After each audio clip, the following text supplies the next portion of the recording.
Good afternoon, all. This week is Parshat Tisa, also known as Shabbat Parah. We read about the molten calf, the Egel Masecha.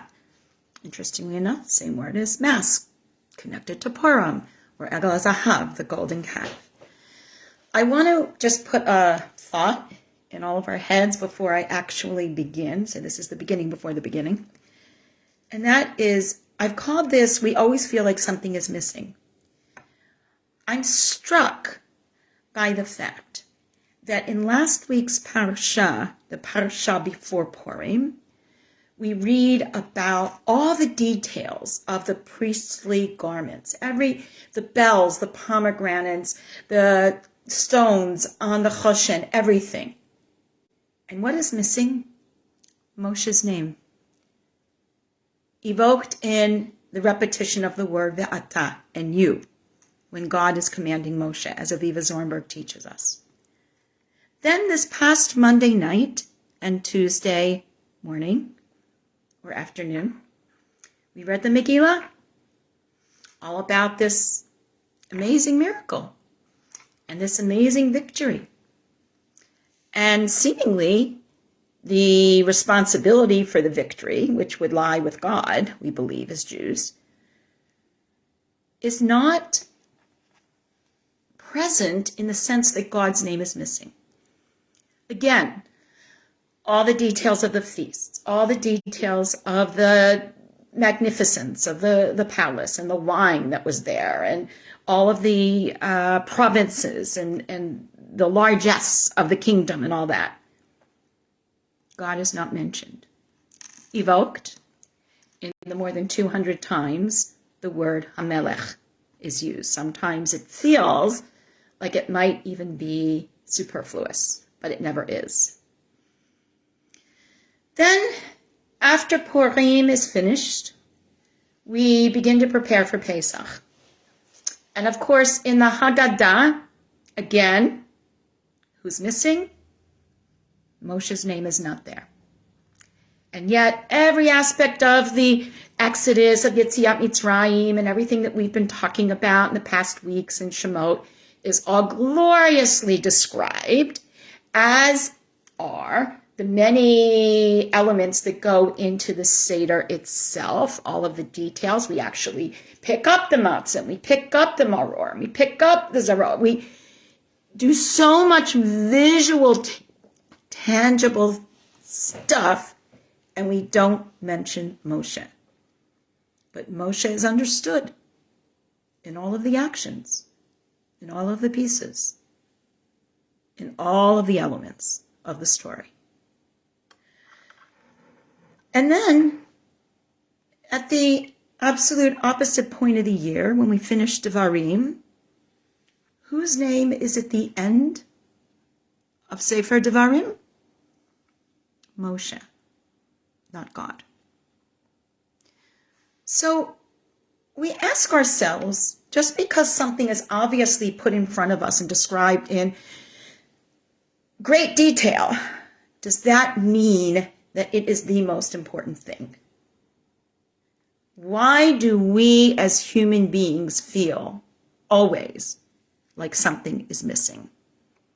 So let's think about that as we try to come to an understanding of what was perceived as missing in this particular moment in the time of the B'nai Yisrael that precipitated the creation of the Egel Masecha. We begin by noting that this is just the way it is for us as mere mortals. We never perceive or see or understand the entire picture. It's revisiting the iceberg theory. We only see what is visible to us, which may be 10% of the entire picture. We therefore are quick to say we know what's going on based on what we see, and we're quick to pass judgment or pronounce a determination. But as we know very well from the lessons of our Torah and from the experiences of our lives, this is not always the best path to follow. We have spoken here about different perspectives. One sees light, one sees darkness, as in the case with the makot, the plagues. One understands what one can and cannot do in relationship to God, as Moshe does. One does not, as the people may not. One experiences a challenge as something to forge through. Another sees it as a dead end. And so it goes in our very human world.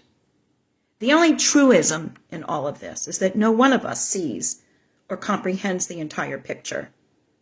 Yet, we are too often only too happy to judge or define it.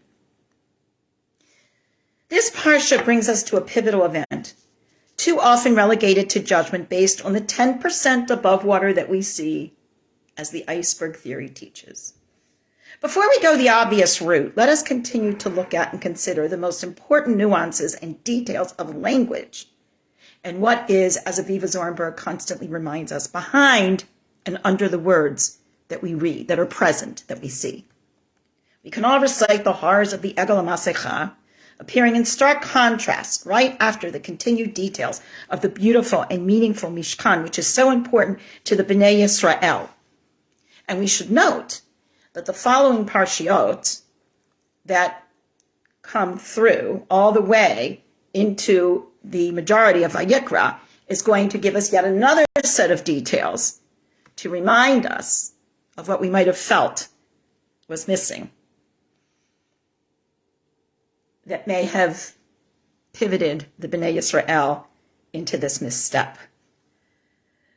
What do we learn from this contrast where Moshe has to ask the people in building the Mishkan to stop bringing beautiful resources in the middle of the desert due to the dedication of awe to the task of the Mishkan? Let us consider a sociogram and place all of the players in this disturbing drama of the Egel HaMasecha where they were before approaching the details. God is everywhere and is perceived as above. Moshe goes to be with God from the perspective of the people. Yoshua is at a point between Moshe and the B'nai Yisrael. Aharon remains with and advocates for the B'nai Yisrael. And the B'nai Yisrael are seen as being at the bottom of the mountain, where they were not engulfed by what they perceived by being the dark abyss which they thought separated them from Moshe as he disappeared. Now, how does this event of the Egel HaZahav or Masecha happen? Let's look at our text. Shemot, Perek Lamed Bet. V'yar ha'am ki bashash Moshe laredet min hahar, v'yikal ha'am al Aharon. The people see that Moshe is late in coming down from the mountain. They gather around Aharon and they say, come on, kum, aseh lanu Elohim. And I'm not saying Elohim there because they are using it as a general word. Make us gods that will go. Asher yalchu lifneinu ki zem Moshe ha'ish. Asher ha'lanu ma'aretz Mitzrayim lo yadanu ma hayalo. They're not doing it to replace God.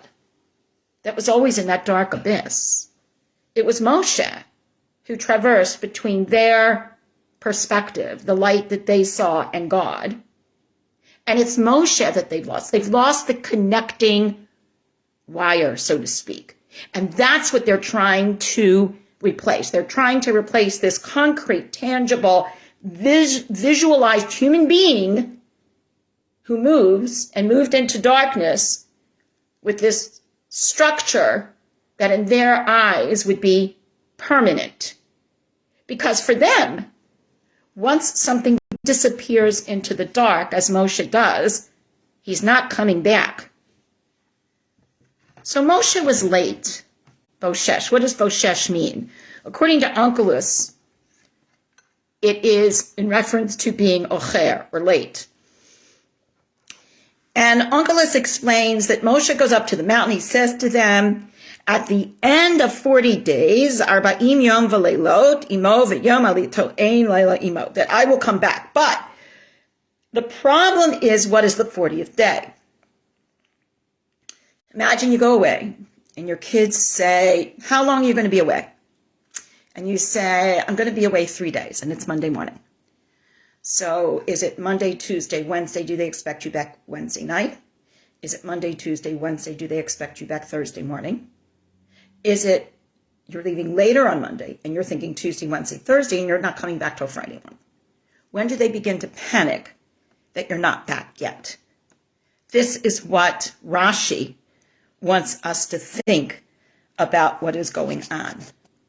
When Moshe did not come back, the people think that he has died. And when they think that he has died, confusion is there. From their perspective, he's not coming back. And it is in here that the panic and the confusion and the chaos ensues. So then when they ask, so build for us Elohim gods, Asher Yalchu Lifneinu, that will go before us. They come from a world where there were idols. And they knew there were idols. The golden calf has been looked at and examined by archaeologists and cultural anthropologists, and we can see that the minute Aharon said, bring me your jewelry and this is what we'll do, they knew from their surrounding cultures that this was a practice that was engaged in. And those people always had that permanent place where it was never missing. They didn't need to have faith per se, because they always had something concrete. So in the Gemara, in Sanhedrin 63a, we're taught that this notion is that they wanted a multitude. They wanted many indications of the presence of deities to comfort them, because other people did. And in that respect, Aharon, who gets questioned often and kind of slammed and criticized for what he does, keeps the focus in one place. He does not have them build many deities, but he has them participate in a group experience that will occupy them. And if you look at it that way, you begin to understand perhaps his thinking as a leader of what to do with a little bit of a different focus. The people see that Moshe is not coming down the mountain. We do not know what happened to him. Lo yadanu mahayalo. He's not going to come back. This is their thinking. Who is in the dark now? How does turning this around explain Moshe's reaction when he comes down? At this point, neither side understands nor can engage meaningfully with the other in terms of their experience. This is the antithesis of the story of the Mishkan, which was to unite everyone. So here's the question.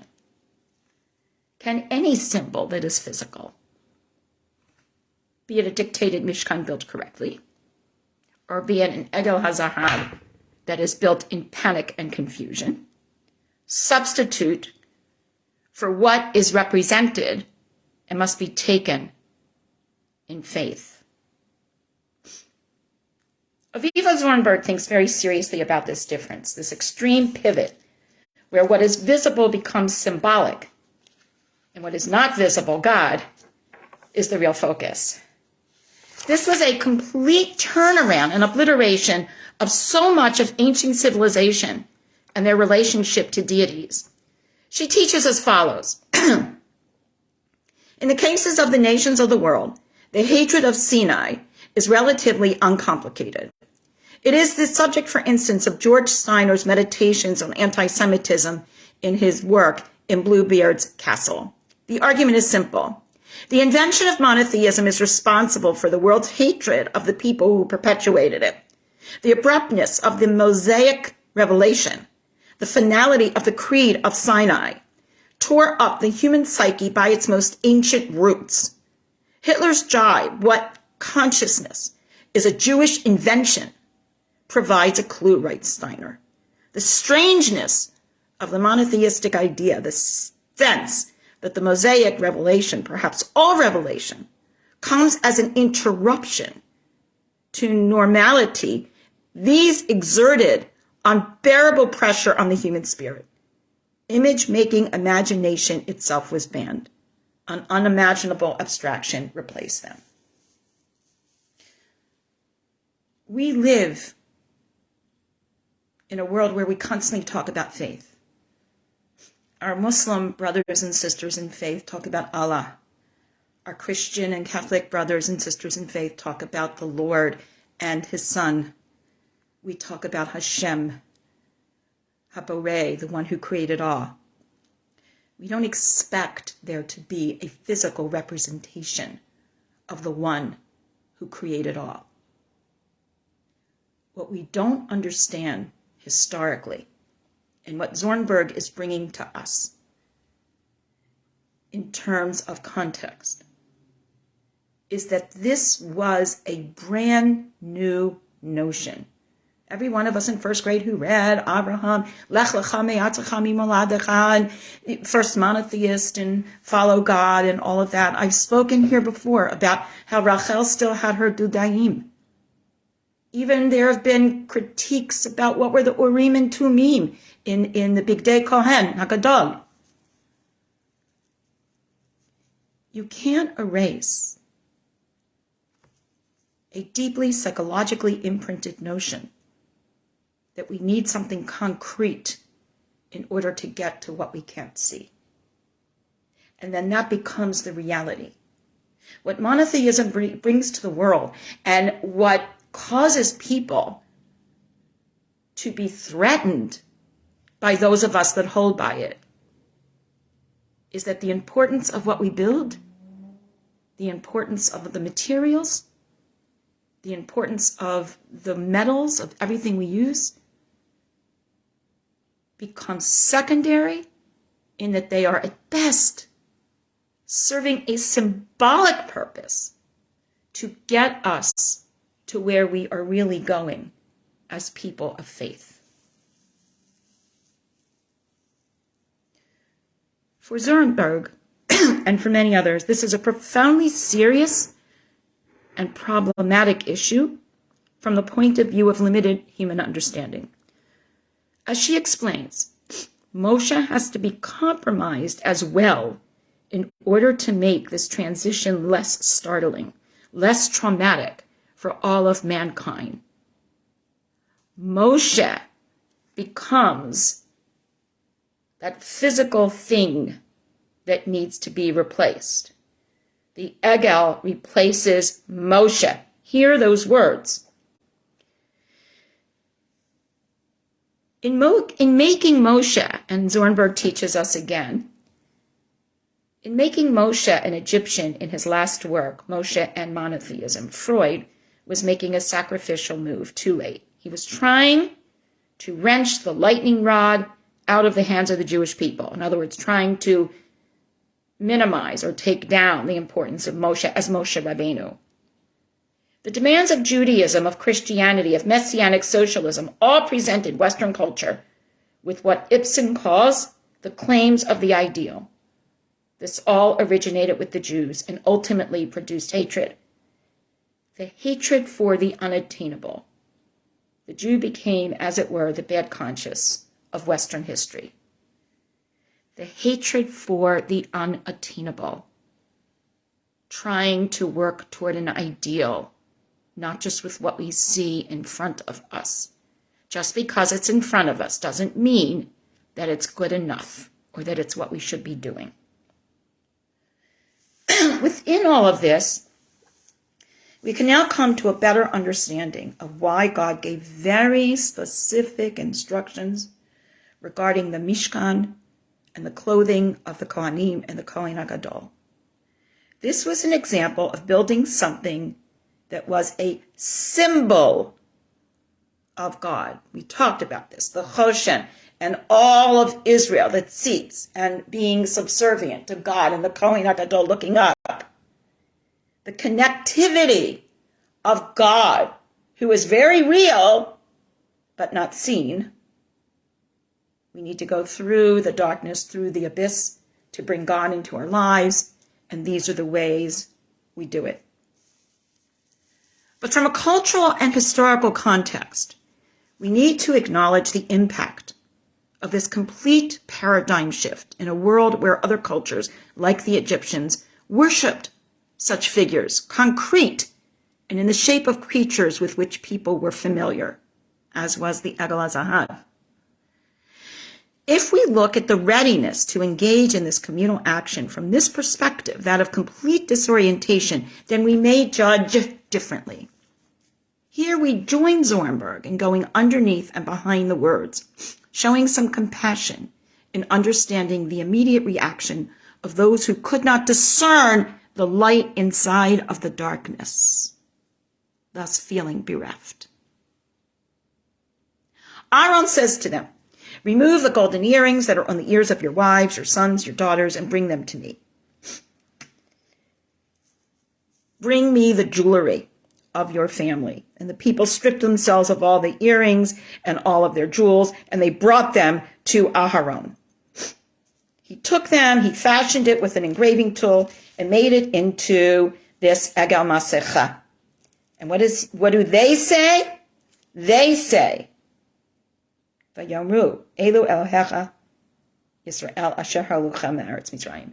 These are your gods who brought you up from the land of Egypt. Now, we've also talked about the idea of the territorial concept of deities, the idea of symbolism, the idea of the symbol actually becomes the god.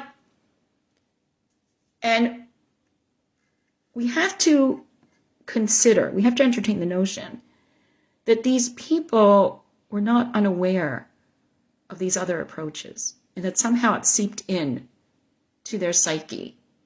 And when this way of waiting for Moshe did not work, and they thought he disappeared, all they did was they went to a known and familiar plan B, basically.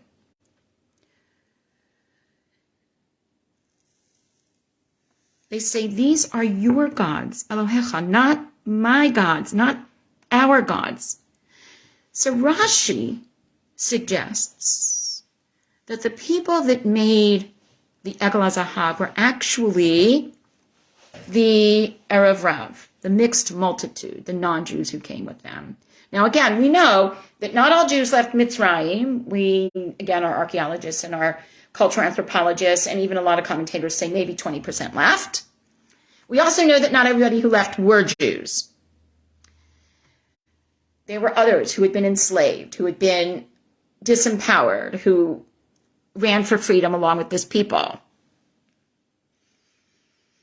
So it's kind of easy for Rashi to suggest that these are the ones who built the gods. I'm not so sure that I agree with him, and I'm not so sure that it's that simple. Malbim, in agreeing with the Midrash Tanchuma, suggests that only a small portion, not all, of B'nai Yisrael participated in the sin of the Egel HaZahav, and that it was a large portion of the Erev Rav included here. So again, our commentaries want to make it seem not so bad. I mean, we're often in our position where we see people who do terrible things in the name of religious groupings, and we want to distance ourselves from them. This is not the way we're supposed to be, and that's kind of what's going on here with some of our classical commentaries. Therefore, among B'nai Yisrael, there were many innocent people that forewarned their neighbors not to worship the Egel, perhaps. Some of our commentators want us to think. If their forewarning was disregarded, these same individuals were available to serve as witnesses to the sin. Shabbat Levi, the tribe of Levi, relied on these innocent people in order to judge and execute those who were guilty of worshiping the Egel. Sephorno is bothered by yet another problem. He assumes, as do others, that only a portion of B'nai Yisrael were in fact involved in the worship of the Egel HaZahav. What was the attitude of the rest of the nation? Why did the rest of the nation not take action to avoid this terrible misdeed? He concludes that although only a small portion of the nation actually worshipped the Egel, many others stood by passively and did little to prevent their neighbors from violating the prohibition against idolatry, one of the most important injunctions in the Torah. So this is not difficult in terms of human nature to understand for us. We always talk about upstanders and bystanders. We see every night on the news horrible things happening to people. Those that are trying to help people that are being victimized and those who just sit there and don't feel connected to it. Or maybe they're afraid. There may be some very powerful reasons not to stand up. I just saw last night on CNN an interview with a journalist from Russia who became part of this dissident group who ended up spending 21 months in jail, and who said, you need to understand, whenever you see on the news this woman or that person saying, Putin is wonderful, everything is lovely here, you have to understand what the price of saying something against Putin is. I paid it. 21 months in a penal colony. We are taught to be upstanders, not bystanders. And to not just stand idly by. Al tamod al dam reyacha. Don't stand idly by while our neighbors, while the people in our lives are in harm's way and are being hurt. Looking at our country and what's going on with innocent people being killed and shot and decimated. Just terrible.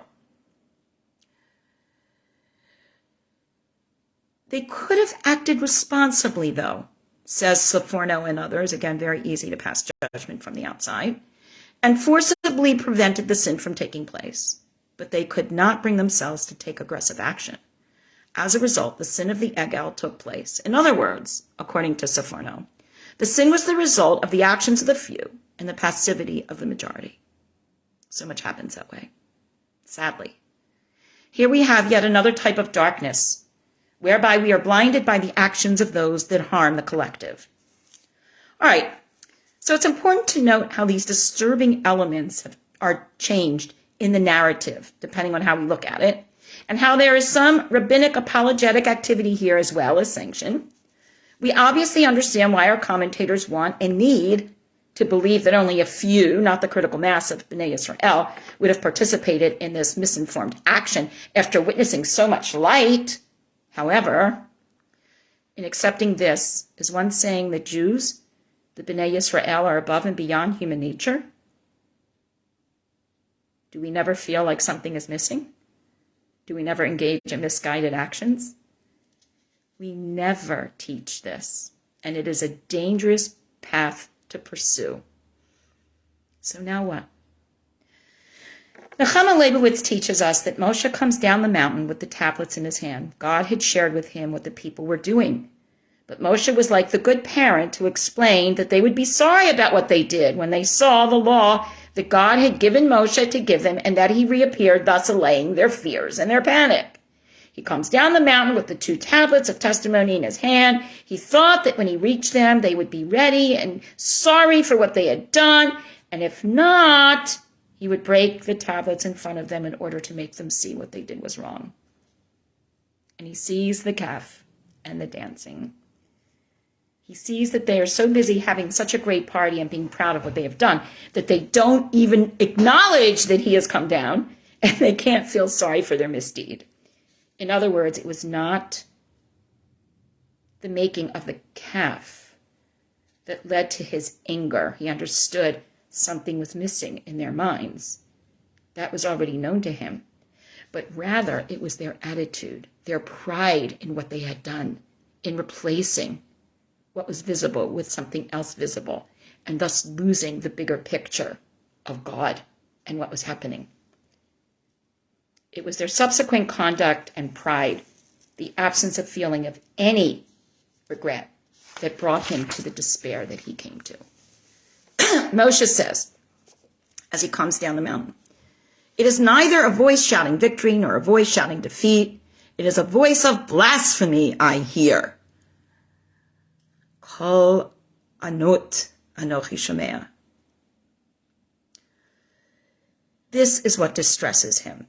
And it comes to pass that he draws closer to the camp and he sees the calf, he sees the dancing. And at this point, Vayichar af Moshe vayishlech miyado et haluchot vayishbor otam tachat ha'ar. At this point, he sends the tablets reeling from his hand and breaks them at the foot of the mountain. He flings them.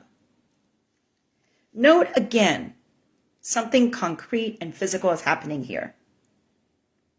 there is something to see, the luchot.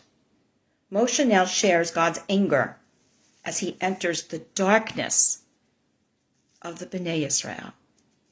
Remember, what is light for one is dark for the other. They see light. Moshe disappears into the darkness. For Moshe, he has the light. He comes down. What he sees is darkness. Further, we note that Moshe smashes this precious gift in his own anger.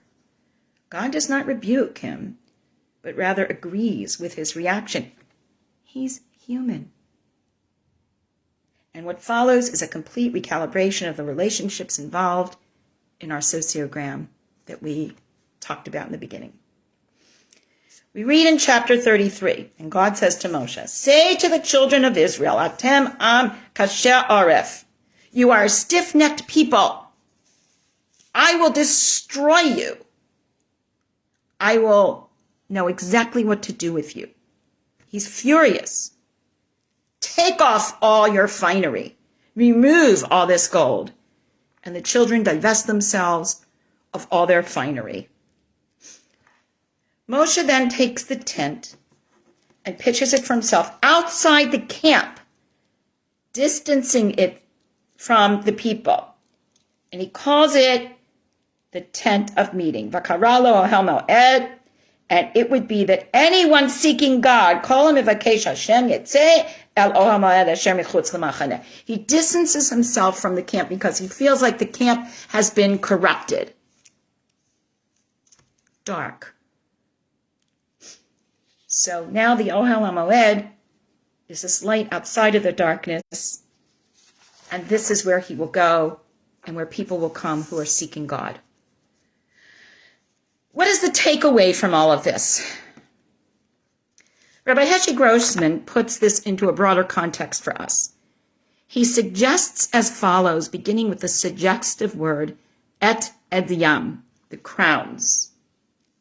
What were these unique crowns that had been acquired after accepting the Torah? Edyam, spelled Ayin Daled Yud Mem, parallels Eden, both having the same numerical value, with a Yod Mem replacing a Nun, for those of you that are into the Gematria. At Har Sinai, Klal Yisrael has achieved an exalted level, that of Adam Harishon in the Garden of Eden before the sin.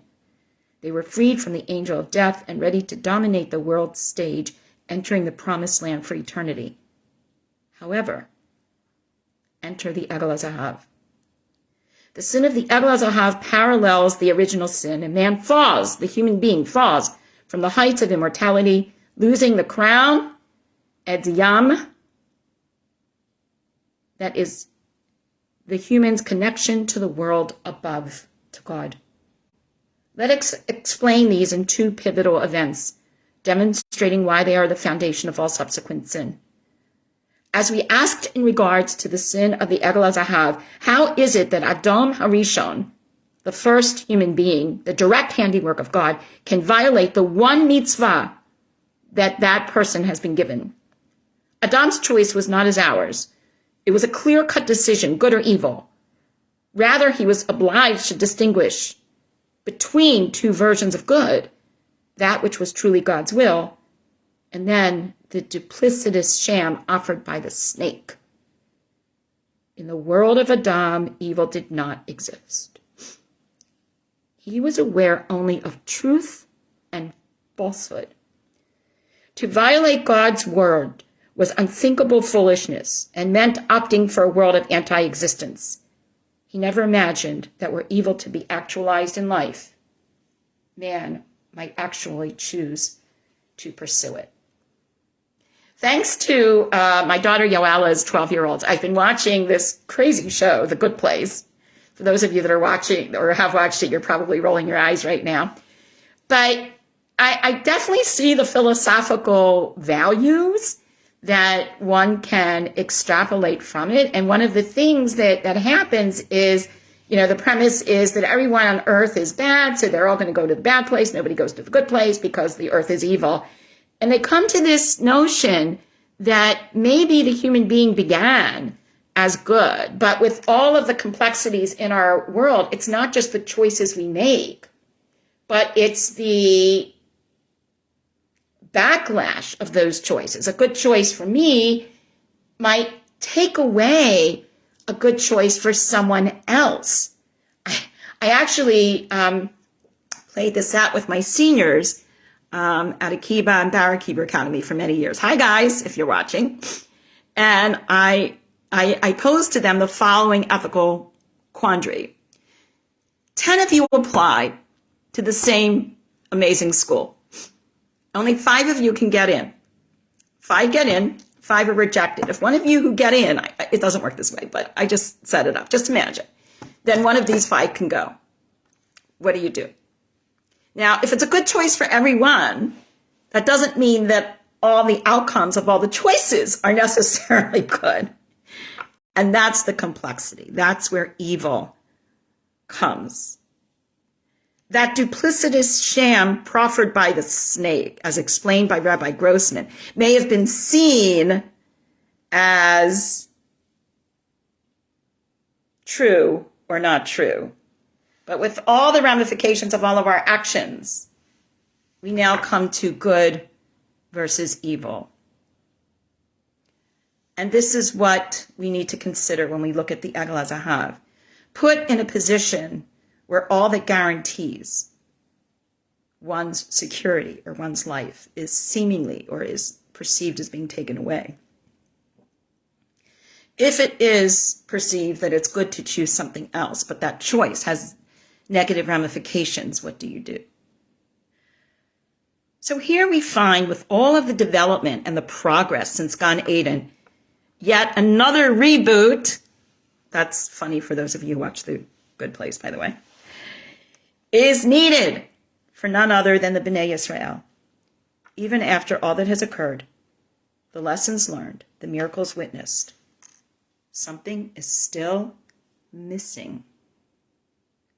Perhaps the real lesson is that we always have to be on the lookout, because the notion of something missing is just a matter of our human reality.